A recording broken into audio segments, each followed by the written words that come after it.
Hello, everyone, and welcome back. Today, we are going to get into something that, well, I'm willing to bet it's affecting pretty much all of you listening right now. It's that nagging sort of low-level hum of anxiety, the feeling that you've forgotten something really important. Mm. You know the feeling. Your brain is like a web browser with, I don't know, 300 tabs Whoa, open. that's a good one. Half of them are frozen. The computer's fan is just whirring so loud you can't think, and there's like music playing from one of them, Yeah. but you can't figure out which tab it is to turn it off. That is a terrifyingly accurate description of, the modern condition. It's Oh. what some people in cognitive psychology call leaky boat syndrome. The leaky boat syndrome, Yeah. okay? Yeah. Spend so much of your day just bailing water. Yeah. Answering that urgent text, putting out that little fire at work, remembering to buy cat food on the way home. The small stuff. The small stuff that feels huge. And you never actually get a chance to grab the rudder and, sail the ship. You're just perpetually in this state of emergency maintenance. Exactly. And the really cruel irony, especially now in 2026, is that we have more tools than ever to manage all of this. We've got AI assistants, smart calendars, apps that are pinging us to just breathe. Right. And yet, I think we all feel more overwhelmed than we did 10 years ago. So the mission for today's discussion is to stop bailing water. We are going to unpack a really comprehensive system for personal management. And I want to be super clear. This isn't just about making a better to-do list. No, not This bad. is about installing a whole new operating system for your life. The goal really is to move from that stressed out, chaotic state to a state of relaxed control. Relaxed control is the perfect phrase for it. It sounds like a paradox, doesn't It it? really does. Usually when we feel in control, we're tense, we're white-knuckling the steering wheel. And then when we're relaxed, we're usually, checked out, we're letting things slide. You're on the couch watching TV. Exactly. But the methodology we're going to explore today argues you can actually have both. You can be totally engaged. You can be doing high-performance work and yet be completely calm. But to get there, we have to start with a somewhat uncomfortable truth about our brains. Jizz. Your brain is absolutely fantastic at having ideas. It is an amazing creative engine, a pattern-matching machine like no other. Yeah. But it is functionally terrible, truly awful at holding on to those ideas. Okay. Think of it like this. It's a processing plant, not a storage warehouse. That explains why I can solve some really complex work problem in the shower, but I absolutely cannot remember to pick up the dry cleaning when I drive right past the shop. Precisely. That is the perfect example. You're trying to use your brain's RAM, its working memory, as a hard drive. And when you try to store the dry cleaning and that email you need to write and your mom's birthday all in your head at the same time, you just clog up all the processing power. And this creates what we call open loops. Let's define that. What exactly is an open loop? An open loop is any commitment you have made, either to yourself or to someone else, that has not yet been completed. And this is the crucial part. It also hasn't been parked in a trusted system outside your head. Okay, trusted system. Yes, because your brain is, well, it's kind of primitive in this regard. It doesn't really have a sense of past or future. It doesn't know you can't deal with the dry cleaning at 3 in the morning. It just knows one thing: incomplete. And that's why it wakes you up. That's why it wakes you up. It's spinning that thought, trying to remind you. It burns psychic energy keeping that loop open. And that creates this background hum of stress. So the objective of this whole system isn't necessarily to finish everything right this second, but it's to close the loops in the brain itself. You got it. The goal is a state that's been called mind-like water. It's a concept from martial arts.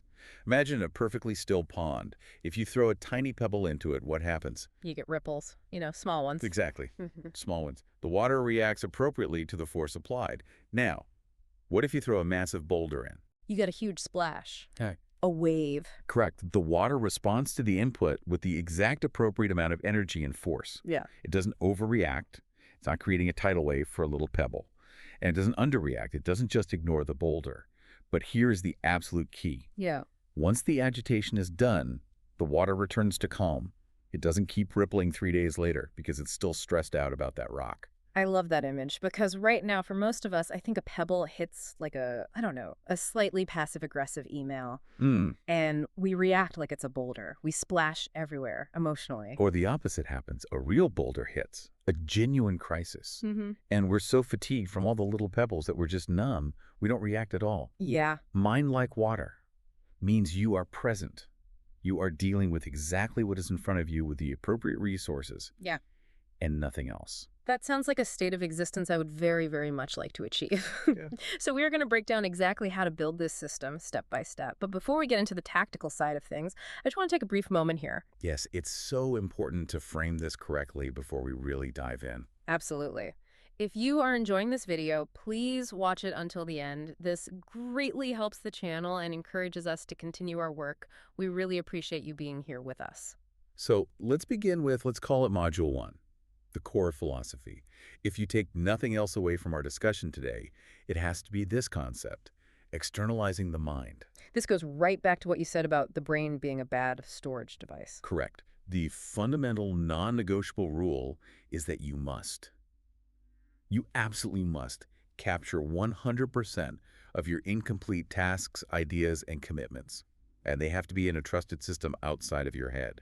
And I really want to emphasize that 100%, not 90%, not everything except for the small stuff, 100%. Why does it have to be all or nothing, though? I mean, that sounds intense. Sounds intense, but it's because your brain is a little bit like a scared child. If it knows that you only write down some things, it will never, ever trust the system. It's going to continue to hold on to everything, just in case. Okay. It's like a safety net. If you're a trapeze artist and you know the net has a hole in it, you are not going to let go of the bar.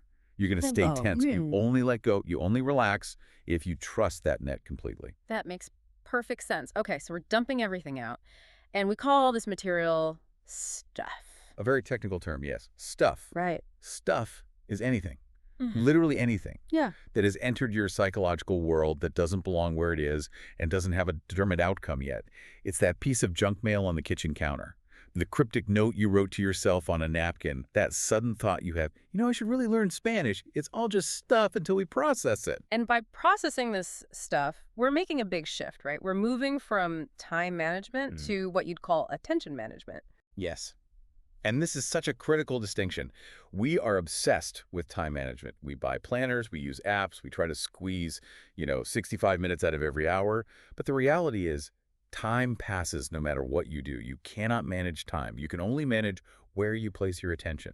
And if your mind is cluttered with all those open loops, you can sit at your desk for 4 hours, but you won't really be productive because your attention is just fragmented. It's everywhere. Okay, let's get into the machinery of this. How do we actually do it? This brings us to, I guess, Module 2, the 5 steps of workflow mastery. This is the engine, the core process. And there are 5 distinct steps: capture, clarify, organize, reflect, and engage. And I want to really stress this. You have to keep these steps separate. Most people try to do them all at once, and that is precisely why they get so overwhelmed and quit. Okay, let's start with step 1, capture. Or collect. This is about gathering all that stuff. Right. The objective here is just to get everything that has your attention into what we call inboxes. Mm-hmm. Now, an inbox isn't just your email. That's a common mistake. It's a physical tray on your desk for mail, for receipts, for business cards. It's a dedicated note in your phone. It could even be a voice recorder. And the principle here is what's called ubiquitous capture, meaning you need a tool that is always, always with you. Always, without fail. Yeah. Because great ideas don't have the decency to show up when you're sitting nicely at your desk ready to work. No, They come when you're driving or in the shower or walking the dog. And if you have a brilliant idea and you tell yourself, oh, that's good, I'll remember that when I get home, you have already failed. I do that all the time. And then I get home and I know I had some great idea, but it's gone. It's just a vague sense of loss. Exactly. You've created an open loop without even capturing the content of it. Now let's talk about the friction of capture, because this is a huge problem in 2026. If I'm driving and I have a thought, and to capture it, I have to unlock my phone, swipe around to find the Notes app, open it, create a new note, and then start typing with my thumbs. I'm just not going to do it. Friction's way too high. It's friction death. By the time the app finally opens, the thought has just evaporated into thin air. This is why this sort of hardware renaissance we've seen in 2025 and 2026 is so fascinating. We are seeing a real return to dedicated single-purpose devices. I'm thinking of some of these new AI-powered voice recorders like the Cloud Note or those TC Tech magnetic recorders. I've seen those. They look a little bit retro, almost like the old dictaphones from the 90s, but they're tiny and they just stick to the back of your phone. Yes. But the incredible difference is the AI workflow on the back end. The big problem with old dictaphones was you'd end up with this 20-minute audio file that you would never, ever listen to again because it was just too painful to scrub through it to find the one good idea. Right. These new devices, they use large language models, things like GPT-4 or Claude 3.5, to not just transcribe what you said, but to actually summarize it. So wait, I can just press a physical button, no screen, no distraction, and just ramble for 3 minutes about a work problem? Yeah. And the AI will turn that whole mess into a clean, bulleted list of action items. That's exactly it. It separates the signal from the noise. You get a text summary delivered right to your digital inbox. That is true low-friction capture. You're capturing the meaning, not just the raw sound. And it allows you to stay in the flow of your life while still respecting the idea enough to save it. I do want to raise a flag here, though, a potential issue. We're talking about feeding our private thoughts, our business ideas into an AI cloud. What about privacy? Security? That is a vital point, and I'm glad you brought it up. If you are a doctor capturing patient notes, or a lawyer discussing a case, or a specialized executive with trade secrets, you absolutely cannot just use a generic free app. You need to look for things like SOC2 compliance or HIPAA compliance. End-to-end encryption is completely non-negotiable if you are capturing any kind of sensitive data. Please do not outsource your brain to an insecure server. Good advice. Okay, so we've captured everything. Our physical tray is overflowing with papers. Our digital inbox is full of these neat AI summaries. Now we move to step 2, clarify or process. This is where I think most people get stuck. They just look at the giant pile and feel tired. They feel tired because they look at the pile and they try to do the pile. We aren't doing the work yet. We are defining the work. The only goal of the clarify step is to empty the inbox. And remember, empty doesn't mean you finished all the tasks. It just means you've decided what each one of them is. Okay, and there's a really rigorous algorithm for this. Let's walk through it. You pick up the top item. First question you ask is, You ask one single binary question. Is this actionable? Can I actually do something about this, yes or no? and if the answer is no, If it's no, it goes to one of only 3 places. First, trash it. If it's junk mail, an old ad, get rid of it. Be ruthless. Second, incubate it. This is for things like, I might want to learn to paint one day. We'll put that on a special list called Someday Maybe. Or third, reference. This is a user manual, a receipt for taxes, a contacts info. You don't need to act on it, but you need to keep it, so you file it away. okay, but usually the answer is yes, it is actionable. What's the next question? Then you have to ask, what is probably the single most critical question in this entire system? Yeah. You have to ask, what is the very next physical action? This sounds simple, but I think people really gloss over how difficult and important this is. It is mentally excruciating at first because we're not used to thinking this way. Most people write things on their to-do list like Mom or Project X or Marketing Plan. But you cannot do a marketing plan. That's not an action. It's a giant amorphous blob of stuff. Your brain looks at marketing plan and just sees a scary, undefined monster, and it shuts down. So what's the next action for marketing plan? It has to be a physical verb. It has to be something you can see someone doing. Email Sarah to ask for the latest sales budget. Draft the opening paragraph of the proposal. Call the florist to get a price quote. The verb matters. The verb is everything. If you write call mom, you might actually do it. It's clear. If you just write mom, you'll look at it. Your brain will have to spend precious energy figuring out what mom means. Call her, email her, buy a gift. And then split second of friction, you'll give up and go check Instagram instead. You have to lower the barrier to starting by doing all the thinking now during the clarify step. Okay, so we have the specific verb-driven action. Now comes the 2-minute rule. I love this rule. It is the single best weapon against procrastination ever invented. Yeah? The rule is, if the next action you just defined takes less than 2 minutes to complete, you must do it immediately. Do not write it down. Do not organize it. Do not put it on a list. Just do it right then and there. Why? What's the logic? Because the amount of time it would take you to write it down, categorize it, track it, and then read it again later is longer than 2 minutes. It is actually more efficient to just close the loop right there on the spot.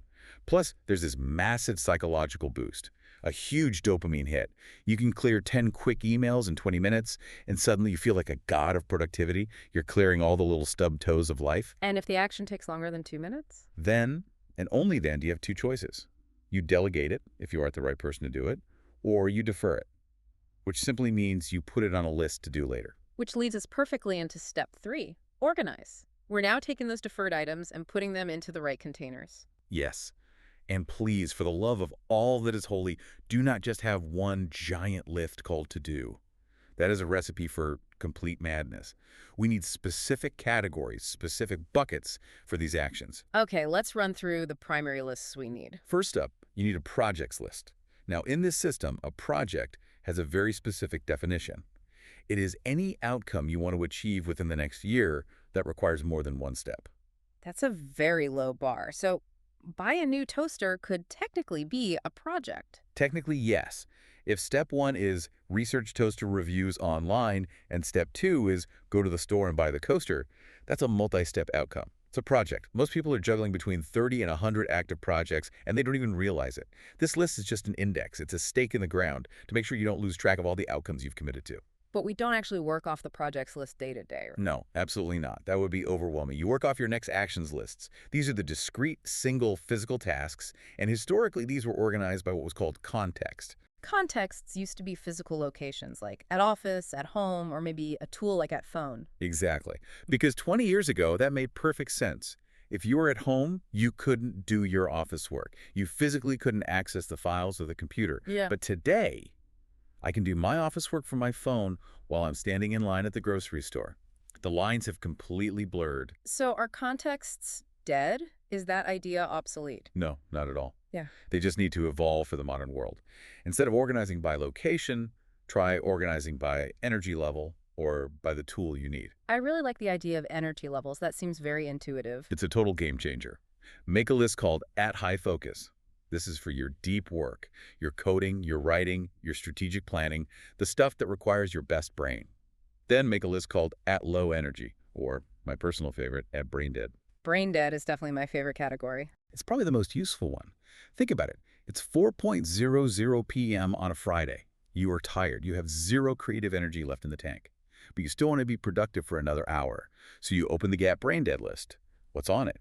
Print shipping labels, water the office plants, unsubscribe from junk email, file the week's receipts. Ooh, you can crush that list with almost zero brain power. If you didn't have that list, you'd just doom scroll social media. That is so smart. It's about matching the task to your actual biological state. Now, I want to talk about a specific tool from this system that I have to admit I'm very skeptical about. The tickler file. Ah, the famous 43 folders. Yes. The system suggests having 43 physical file folders, 12 for the months, 31 for the days of the month, and you put physical papers in them to remind your future self of things. Look, I'm a digital native. I barely own a printer. This sounds incredibly archaic. Why on earth would I want a filing cabinet in 2026? I know. It sounds like something out of an episode of Mad Men, but hear me out. There's a reason why vinyl records made a huge comeback. There's a certain power in physical, tactile interaction. The tickler file is essentially an analog automaton. It's a physical machine for your future attention. Okay, how does it work in practice? Let's say you get a physical wedding invitation for June 15th. It's currently February. You don't want that thing cluttering up your desk for the next 4 months.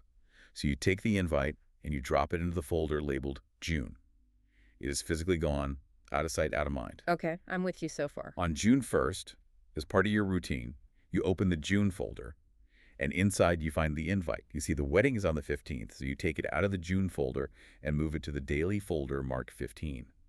Then, on the morning of the 15th, you check that day's folder, and boom, there's the invitation with the address and all the details right in your hand when you need it. But I could just put that in my Google Calendar with an alert. You could, of course.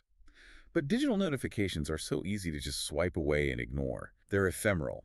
They lack weight. There's something about the thud of a physical object. It grounds you. It forces you to interact with your timeline in 3D space. For a lot of people, the digital world feels slippery. The tickler file provides real traction. I suppose I can see the value for things like physical tickets or important mail, but for those of us who travel a lot, maybe we can simulate this digitally with scheduled emails or something. You absolutely can, and many people do. But the core principle remains the same. Send information to your future self so you don't have to think about it now. Let's move to the next step, which I think is the most important one. Step 4, reflect. This is the weekly review. This is it. This is the linchpin. This is where the entire system lives or dies. And I have to be completely honest here. This is where I die. Every single time I try to implement this system, I'm great for a week or two. Then Friday afternoon comes around and I'm supposed to do my review and I just don't. I avoid it. It feels like I'm about to go into a room and get yelled at by my boss for an hour. That is the universal experience. I hear that from everyone. You are avoiding the review because you think it's a performance review. You think you're going to look at your lists and feel this crushing guilt about all the things you didn't get done. Yes, that's exactly it. It feels like a structured guilt trip. We have to completely reframe that. The weekly review is not a test of your worth as a human being. It is a system cleaning. It's maintenance. Think of your life like a house. During the week, you're living in the house, you're cooking, throwing clothes on the floor, making a mess. You're living. The weekly review is simply the cleaning crew coming in on Friday to tidy everything up so you can live in a clean house next week without tripping over all the junk. So how do we make it less painful? How do we make it a habit? You have to make it a ritual, something you look forward to. Put on your favorite music, get a really good cup of coffee or tea, lock the door, and then you just follow the protocol. First, you empty your head again. Do another mind sweep, capture all the loose scraps from the week. Then, you process all your physical and digital inboxes. Get them to zero. And then you look at the calendar. Yes. You look at the past week first. Did you miss anything? Did a meeting you were in trigger a to-do item that you forgot to write down? Then you look at the upcoming week. What's coming at you? What appointments do you need to prepare for? This is what prevents the Monday morning panic attack. And finally, you review the projects list. This is absolutely crucial. You look at every single active project on your list, fix the leaky faucet, write the quarterly report, and you ensure that every single one of them has at least one concrete next action on your active lists. If a project on your list doesn't have a next action associated with it, it is stuck. It's what I call a zombie project. A zombie project, I like that. It's dead, it's not moving forward, but it's still walking around eating your brain. The weekly review is your chance to bring it back to life with a new next action, or to kill it properly and move it to the music. Someday, maybe. I like the analogy that this is the time when you put on your boss hat. Yes, exactly. During the week, you are the worker. You're on the assembly line, you're cranking widgets. You shouldn't be thinking about high-level strategy. You should just be executing on clear instructions. During the weekly review, you fire the worker for an hour and you hire the boss. The boss looks at the big picture, surveys the entire operation, and defines the work for the coming week. This separation is vital. You can trust your lists during the week because you know the boss did a really good job on Friday. Okay, that brings us to the last step. Step 5, engage or do. We've built this perfect, pristine system. How do we actually choose what to do right now at 2:00 p.m. on a Tuesday when we have 50 valid options? We use a 4-criteria model to filter that impossible amount of work down to a manageable choice. First, you filter by context. Where are you? What tools do you have? If you're at the airport and the Wi-Fi is down, you can't work on the tasks on your at-computer list. So those tasks just disappear from your options. Makes sense. Second filter. Time. Available.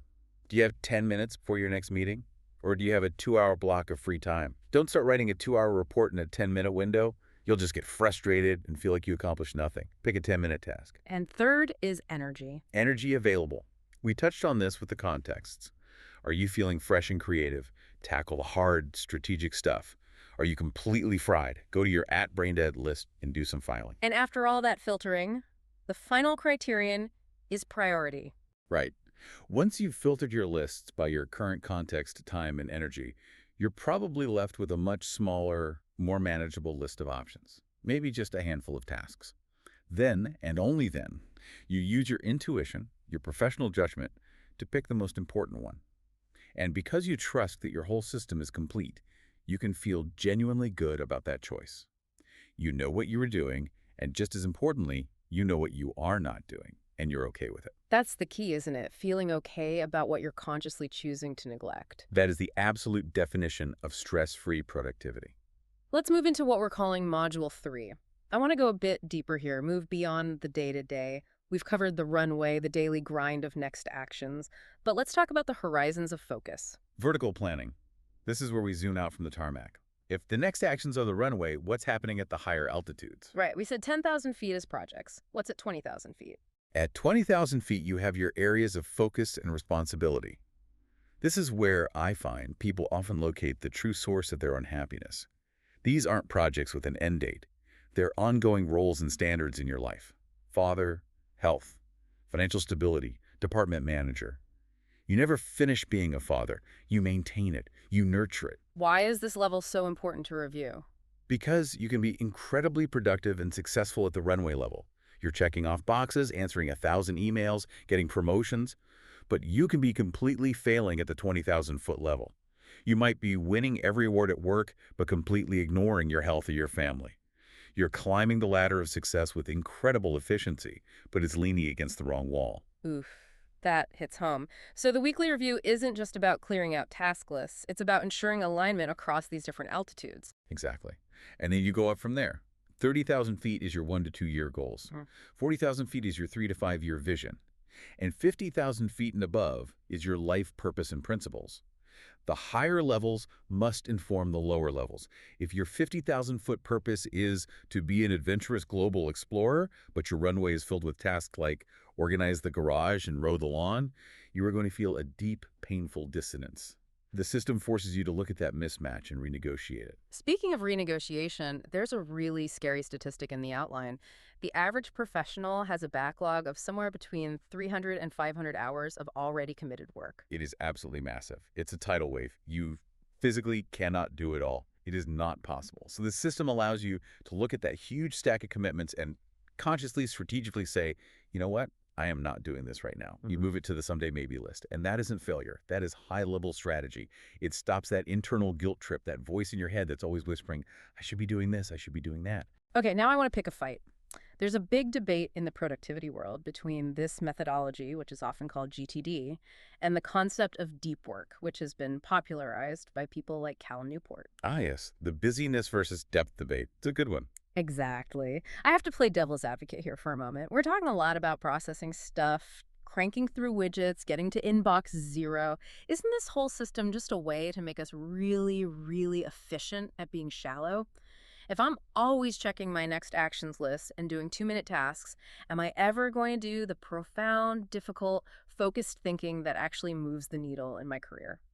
That is the sharpest and most valid criticism of this methodology. And if you aren't careful, the answer is yes. You can absolutely become what some call a ninja of the trivial. You can be the best, fastest email answer in the world and produce absolutely nothing of lasting value. Right. I think I'd rather have a messy inbox and a Nobel Prize. 100%, of course. But here's the counter-argument. Can you do the deep work required to win that Nobel Prize if your brain is screaming at you in the background that you forgot to pay your taxes? Yeah. Can you sit down to write the great novel if you have a nagging worry that your car is about to get towed because you forgot to move it? So you're saying the clutter, the shallow stuff, it prevents the depth from ever happening. Yes, this system is about clearing the psychic RAM. It's about clearing the decks. Once all that administrative noise is silenced, you can then use your calendar, your hard landscape, to block out 4 sacred hours for deep work. And crucially, during those 4 hours, you can actually focus. You won't be distracted by the open loops because your brain trusts that they are all safely captured and contained in your system. So they're not enemies. They're actually complementary. GTD handles the administrative noise so that deep work can happen. Precisely. You should do 4 hours of deep work on the manuscript as a next action. Or, better yet, as a sacred, unmissable appointment on your calendar. Okay, one more comparison. GTD versus PRA, or building a second brain. This is another one that confuses people. It confuses everyone because the terminology overlaps. But here is the simplest distinction I can offer. GTD organizes action. PRA organizes information. Break that down for us. PRA stands for Projects, Areas, Resources, and Archives. It's a filing structure. It tells you where to put your digital files, your PDFs, your meeting notes, your research articles. The confusion comes because both systems use the word projects. Right. In GTD, a project is an outcome that lives on a list. It's an entry that says, finish the new website. It goes away when it's done. In PRA, a project is a folder on your hard drive where you store the logo files, the copy drafts, and the invoices related to that website. You need both. Use GTD to manage what you need to do. Use PRA to manage where you put the reference stuff. Don't try to manage your tasks inside your digital filing cabinet. That clears that up completely. So GTD is my to-do list. PRA is my filing cabinet. Okay, let's move to our last section, Module 4. Modern implementation and pitfalls. We talked a bit about the tech, but I want to revisit the whole digital versus analog debate. It's still raging, believe it or not. I have to admit, I personally use a hybrid system.